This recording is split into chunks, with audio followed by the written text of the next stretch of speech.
Welcome to my writing realm. My name is Tanya Stephenson and I'm a self-published author. To find out more information about me and my publications, please check out my website at www.tanyastephenson.ca.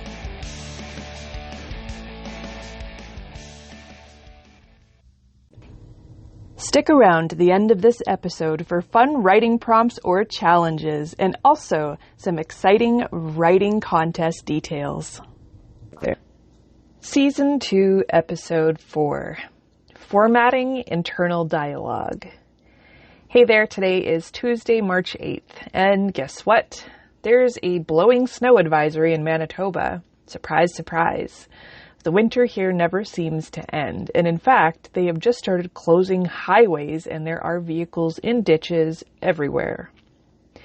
In my personal life, our kids' hockey season is finally complete, which frees up more time to do things like clean our house, spend time with the kids, and maybe even do some writing. Talking about writing, this is what I've been up to. I've been making time to continue my self-education journey, which we'll talk a little bit more about later on in this episode. I've also been attempting to read more often and replace much of my Netflix and Amazon Prime TV time. In terms of my sales, well, the Living Undiagnosed book has been making the occasional sale on KDP, which is really great to see.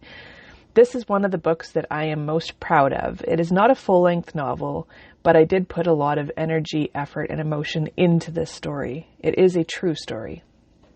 I've tried the Draft to Digital print book beta, and the Living Undiagnosed book is apparently not thick enough. We need to have a minimum of 64 printed pages to qualify to submit the print book with them. I'm trying to come up with methods to possibly make the page count even higher.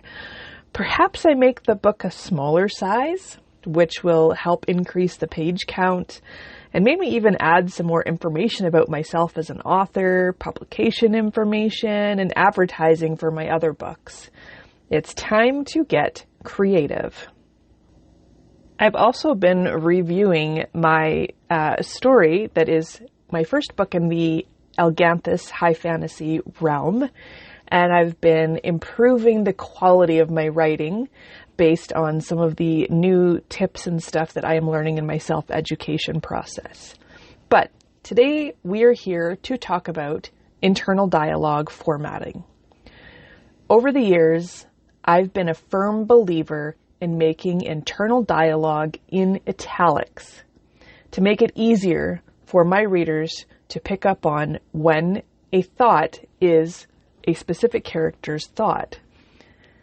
Then, in my Red Crime Thriller collection, I was writing in first-person POV for the first time, and I asked myself, does internal dialogue still need to be in italics?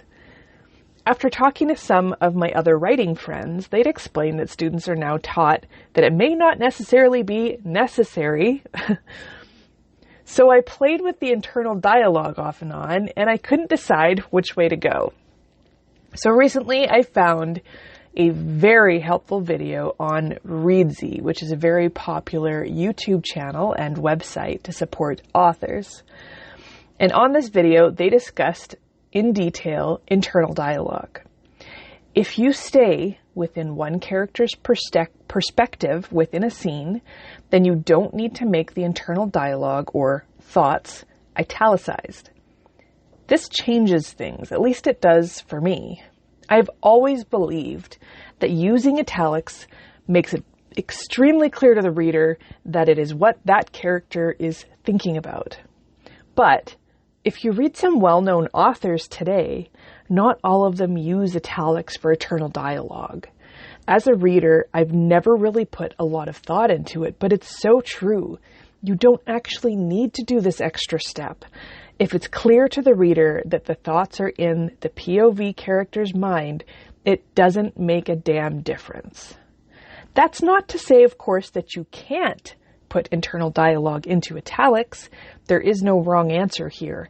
It is a personal choice and a style option. Only you can make this decision.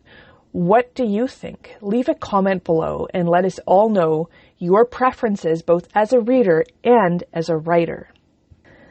Personally, I have yet to decide which way I want to go. I have gotten myself into such a strong habit of keeping that internal dialogue in italics so that I'm being clear and concise, and it also helps me stay organized between what is internal dialogue and what is not.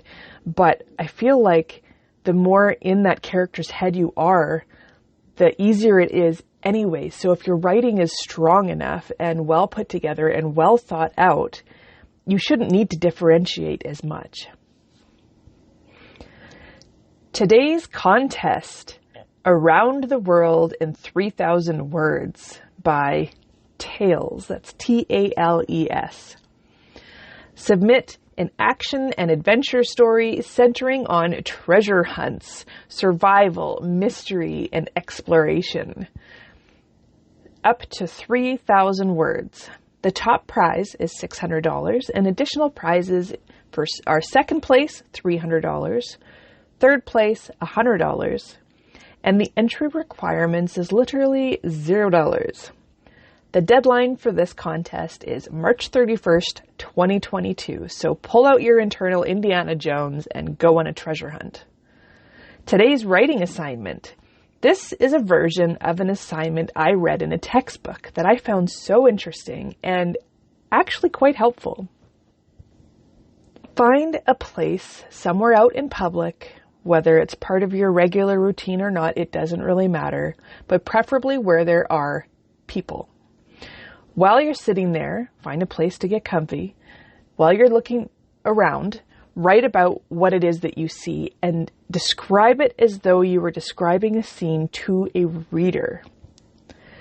It's a different experience entirely, writing about what you are physically seeing instead of what you're imagining. When I did this assignment, I found it so helpful and a way to build upon my skills as describing sceneries to my readers. Of course, I'm stumbling over my words as usual, so hopefully you understand what it is that I am saying. In some ways, I almost found it easier to describe a scene that I see in front of me rather than describing something that I'm imagining. But I think I really need to build on this because when it comes to a high fantasy world, let's face it, nobody else knows what you are seeing in your mind. You have to be able to describe it in a way that is interesting, creative, and not boring, and also very easy to understand. So this is a great way to practice your descriptions. So if you'd like to share the results of this writing assignment with me or past writing assignments and allow me to read it over an episode of a future episode, please, that's funny that I had the word episode twice there. I'm just reading off of a script at the moment. Please email it to me at tanyaswritingrealm@gmail.com. And I promise you the next episode will be read a little bit smoother. I'm very tired from our playoff and hockey tournament weekend that I'm, randomly stumbling over the words or actually writing poorly, apparently. All right, that's it.